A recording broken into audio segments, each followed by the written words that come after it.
Pessoal, hoje a gente vai falar daquele que tá, com certeza, no top 3 livros do ano e, assim, quem sabe da vida, tá? Esse é o nível. Então, fiquem até o final do vídeo, porque eu tô levando como uma missão pessoal convencer você a ler esse livro e a conhecer melhor a obra inteira dessa autora.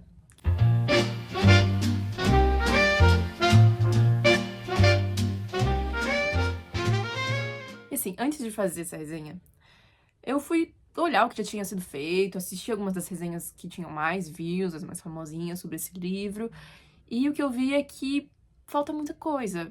Assim, tem muita coisa que tá no livro que não é abordada nessas resenhas, que não é abordada nessa discussão.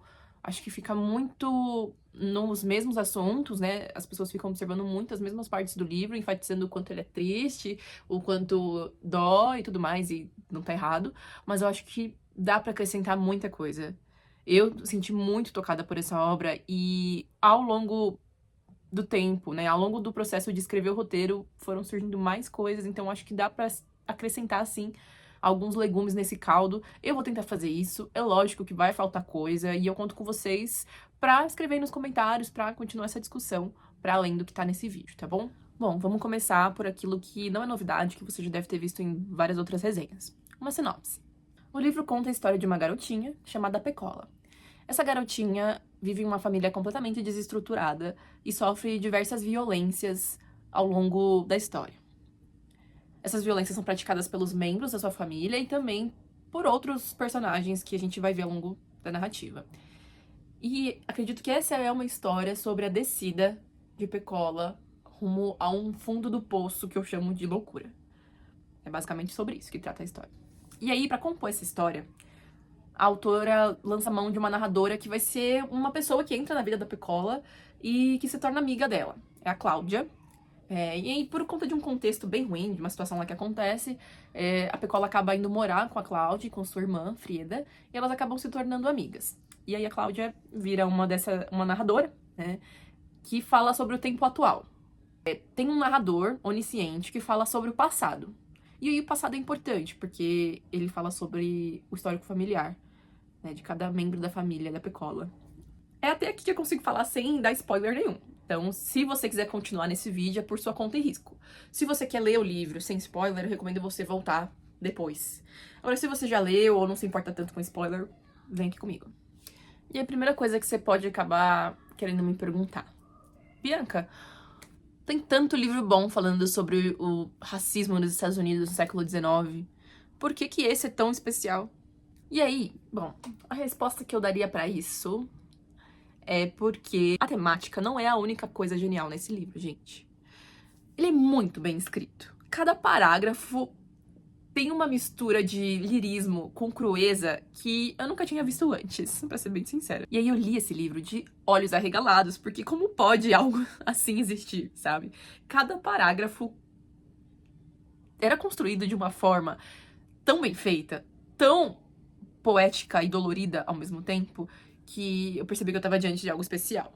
E aí, como argumento um pouco mais contundente, eu já falo logo da forma como ela começa a história.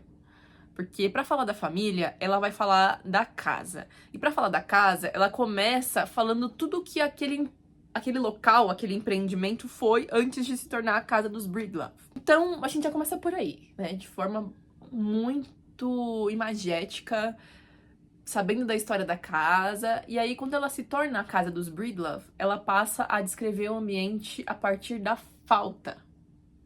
Ela descreve tudo o que a casa não é, das memórias afetivas que não foram construídas, do afeto que não se revela nos móveis. É genial, gente, eu achei incrível, li aquilo assim e fiquei arrepiada.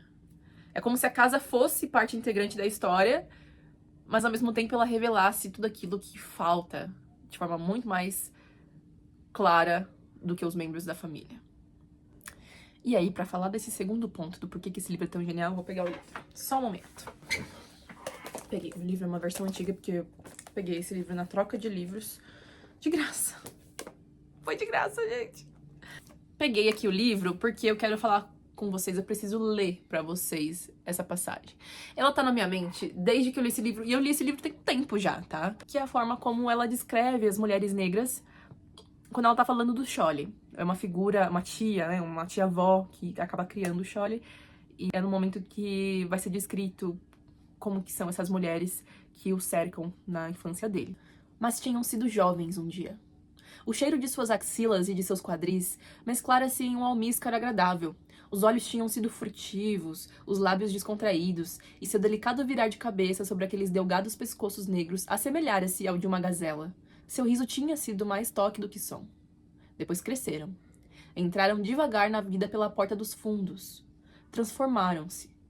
Todo mundo podia lhes dar ordens. As mulheres brancas diziam, faça isso. As crianças brancas diziam, me dá aquilo. Os homens brancos diziam, vem cá. Os homens negros diziam, deita.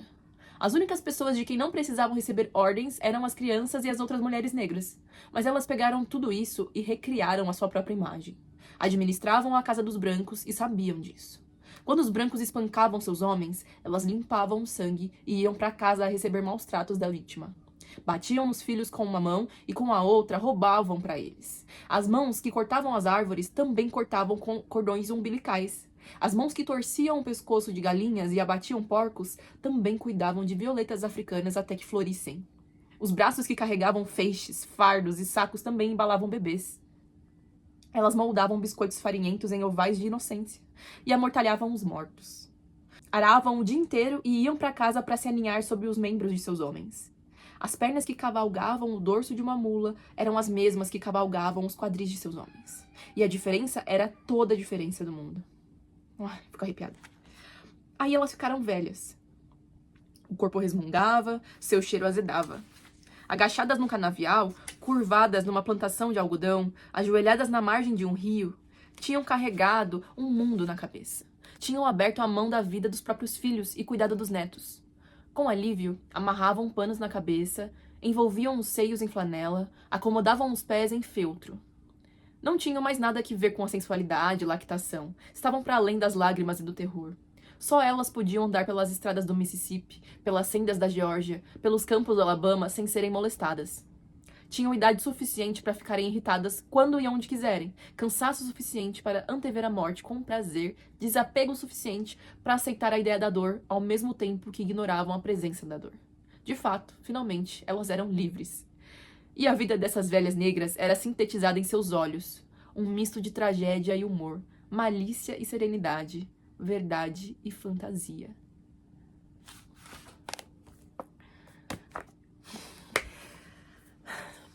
Eu não vou falar mais nada. Eu acho que esses parágrafos falam por si só. Vamos pro próximo ponto. E aí, uma outra coisa muito genial que ela faz é o movimento que a história faz. Logo no começo, ela entrega tudo. A gente já sabe que a menina vai sofrer violência, que vai ser uma história triste, que ninguém lhe presta. A gente já sabe disso. Só que ao longo da história, ela vai trazendo substância pros personagens. Então, o pai, a mãe, os vizinhos, os colegas de escola, eles vão ganhando substância, eles vão ganhando uma certa humanidade, e aí você, não é que você esquece, mas você se deixa levar por essa história e você até pensa, talvez haja uma redenção no final, não sei. Só que aí o final chega e ele te puxa como uma âncora pra loucura da Pecola. E eu acho que esse movimento que ela faz, essa coisa meio traiçoeira, é incrível. E aí, um outro ponto que eu quero trazer aqui é... Você pode ter notado ou não que a presença de pessoas brancas, de personagens brancos nessa história é mínima. A gente não tem nenhum personagem efetivamente importante branco. E aí, o branco, ele entra na história como simbólico. Na menininha da embalagem dos biscoitos, que se torna ali o padrão de beleza da Pecola. Na garotinha que mora na casa que a mãe dela trabalha e com quem ela tem um encontro de apenas alguns segundos. O branco, ele aparece de forma muito fantasmagórica na história. E aí eu vejo isso da seguinte forma. Não é preciso que as pessoas brancas estejam de fato no ambiente para que o ambiente racista exista. Para que um sistema racista se reproduza. Acho que isso é uma expressão muito clara do que é uma estrutura social. Ela se reproduz e, ao mesmo tempo que você reproduz essa estrutura, ela te submete. Então, acho que ela opera isso no livro muito bem. E aí eu fiquei pensando, né? Talvez caiba refletir. Será que é possível reverter isso no campo da individualidade? E aí o que eu quero dizer é o seguinte. Será que algum desses personagens teria salvação sozinhos, uns dos outros, assim, salvações individuais? Será que algo poderia ter sido feito pra salvar cada um deles? Ou a solução é social?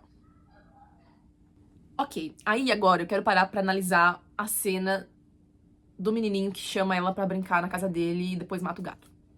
Quero pensar nessa cena agora. Tem algumas coisas pra gente refletir sobre ela. Ali a gente tem, obviamente, mais um momento de violência traumatizante, né? Ali é mais um momento em que ela não sabe dizer não, ela não sabe negar uma situação e acaba sendo violentada. Ainda naquele momento, enquanto ela acaba encontrando, né, o carinho do gato, numa situação desesperadora, aquilo é arrancado dela, aquele afeto é arrancado violentamente dela e é retribuído com morte. Então, a cena por si só, ela já deixa a gente traumatizado só de ler, né? Mas tem algumas outras coisas que a gente pode pensar que eu não vi ninguém falando sobre. O gato é arrancado dela, o moleque mata o gato, e aí quando a mãe chega, a mãe do moleque chega, a mãe do moleque culpa a Pecola. Então essa culpa é transferida pra ela mais uma vez. Ela tem culpa de uma violência que ela sofreu. E aí, isso é uma coisa muito comum que acontece. A transferência da culpa. E é um movimento muito comum num sistema racista. E aí eu vou pedir licença pra vocês, porque eu quero ler o parágrafo que eu escrevi pra vocês, que eu acho que vai ficar mais fácil. Esse ato de transferência de culpa é o segundo ponto importante da cena, porque é sistematicamente o que o racismo tem feito com pessoas negras. Elas são arrastadas pra culpa pela violência, pela imoralidade, pela desordem, pelo atraso da sociedade. E não é pra menos, é assim que o homem branco constrói a sua identidade. A partir daquilo que ele nega no outro. Ele não pode ser nada disso. Então ele projeta no negro tudo aquilo que ele abomina. E a imposição dessa narrativa, dessa identidade, desse modo de existir e produzir o mundo é absorvida pelo negro, que vive como que com um véu que lhe tampa a visão, porque ele não vê por si mesmo. Ele só se vê com o olhar do outro. Do branco, que é aquele que o nega, que o abomina, que o exclui do conceito de ser humano, para que ele, e somente ele, o seja. Então, assim, essa cena é muito clara em mostrar isso pra gente. E assim, posso ser sincera, não sou nem eu que tô falando essas coisas, gente. Eu tirei isso do Dubois e do Fanon. E tem outras pessoas também falando, tendo essa discussão. Eu queria ter tido a genialidade de pensar isso, né? Mas eu só consegui pensar a partir desses autores, que eu tava lendo também ao mesmo tempo. Tem uma terceira coisa nessa cena, que é o seguinte. E aí eu vou trazer pra vocês também o que eu escrevi aqui, que eu acho que é super importante. Cabe se atentar ao começo dessa cena. Porque o que a gente acaba percebendo é que a Toni Morrison tá denunciando o estilo de vida americano burguês e machista que produz como que num sistema de fábrica famílias que se estruturam nos interesses, nos papéis de gênero e na ordem, né? Então a construção daquele castelinho de perfeição, enfim, um estilo de vida americano que foi vendido e exportado durante o século XX, a gente sabe. E aí, desde o começo da construção da cena, né, quando a Toni Morrison vai descrever como é que essa família se estruturou a partir da experiência da mãe, né, do casamento da mãe, a gente percebe que não há afeto. A mãe do moleque não o ama. Ela ama o castelo que ela construiu a partir daquele matrimônio que foi feito através de interesses. A Toni Morrison tá tentando dizer pra gente, não odiar não é o bastante. A falta do amor, mesmo onde não há ódio, é perigosíssima. Essas relações sintéticas, sem conexão, que partem de modelos meio que como pré-produzidos, elas não são só irritantes, não é só o que você fala, nossa, que clichê, elas são perigosas. Elas produzem violência. A ausência do amor produz um ser humano mimado e completamente violento, como o moleque da cena, sabe? Isso chegou pra mim através dessa cena. Enfim, gente, eu analisei essa cena, mas tem muitas outras coisas que podem ser analisadas nesse livro. Eu não falei da mãe da Pecola, eu não falei das cenas da escola. Enfim, tem uma cena também onde a Pecola e as amigas vão até onde a mãe dela trabalha. Tem uma cena onde a Pecola conversa com as prostitutas que moram na parte de cima da sua casa. Tem muita coisa que dá pra gente aprofundar, mas que eu não vou deixar pra esse vídeo. Se você quiser que eu fale sobre, comenta, por favor, que aí, quem sabe eu faço uma parte 2 ou algo do tipo. Vamos caminhar pra questão final, que eu acho que ela é primordial. E eu também não vi ninguém falando sobre, gente. Mas enfim. Por que a Pecola quer ter olhos azuis? Por que ela não quer ter, sei lá, cabelos loiros? Ou por que ela não quer ter a pele branca? Uma das coisas que podem dar a maior pista pra gente é a cena em que ela tá presenciando uma cena em que os pais estão se agredindo, e ela fecha os olhos e tenta sumir. E aí ela vai tentando sumir, e aí ela consegue sumir com suas mãos, ela consegue sumir com seus pés, o seu corpo vai sumindo na mente dela, né? Ela vai conseguindo fazer com que parar de sentir essas partes do seu corpo, só que ela não consegue fazer os olhos sumirem. E aí eu vejo como a lembrança das coisas que ela viveu, né? Os olhos como a janela da alma, é algo que ela não consegue fingir que não existe. E aí, talvez por isso, ela precise tanto ter os olhos azuis, os olhos de uma criança branca, e que com certeza é amada por sua família. Eu vou ler aqui pra você a cena em que ela tá tentando sumir, porque eu acho que a intensidade dessa cena pode te mostrar um pouco do porquê que isso pra mim é a resposta. Respirando à vontade agora, Pecola cobriu a cabeça com o acolchoado. A náusea que ela tentara impedir contraindo o estômago veio rápido, apesar da sua precaução. Lá veio a vontade de vomitar, mas, como sempre, ela sabia que não vomitaria. Por favor, Deus, sussurrou na palma da mão. Por favor, me faça desaparecer. Fechou os olhos com força. Pequenas partes do seu corpo se apagaram, ora lentamente, ora de chofre.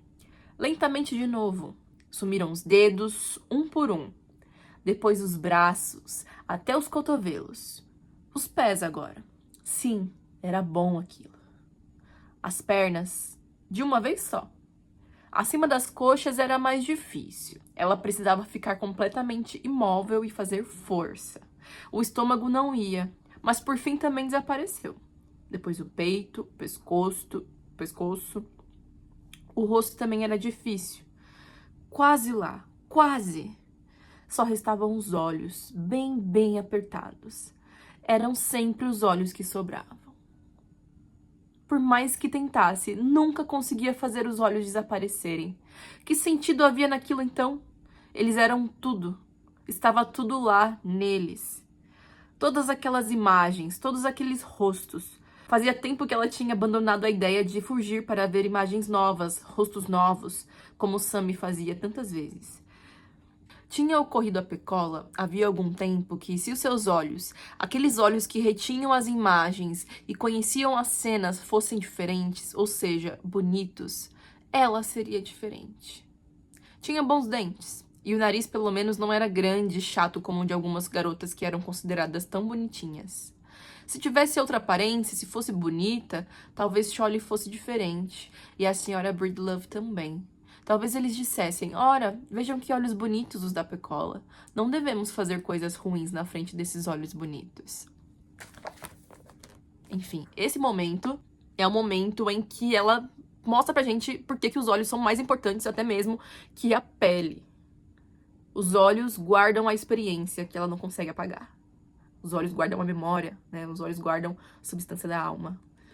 Esses são alguns pontos que me levaram a achar essa obra tão fenomenal. Me arrebatou, assim. E é um livro que... Tem livro que é tão bom que você quer ler rápido. E tem livro que é tão bom que você vai lendo com parcimônia, porque você quer apreciar cada parte. Você quer absorver tudo que é possível absorver. E eu acho que foi uma experiência com o olho mais azul. Então, eu espero que vocês tenham gostado do vídeo. Se vocês não concordam com alguma coisa, se vocês querem trazer algo a mais, por favor, comentem, conversem comigo, eu vou responder todo mundo. E se vocês quiserem que a gente fale um pouco mais sobre esse livro, sobre as outras questões que não foram abordadas aqui também, deixem um comentário que a gente produz mais conteúdo sobre. É isso, gente. Obrigada pela atenção de vocês. Tchau, tchau. Não esquece de deixar seu like, de compartilhar esse vídeo, de se inscrever no canal, tá?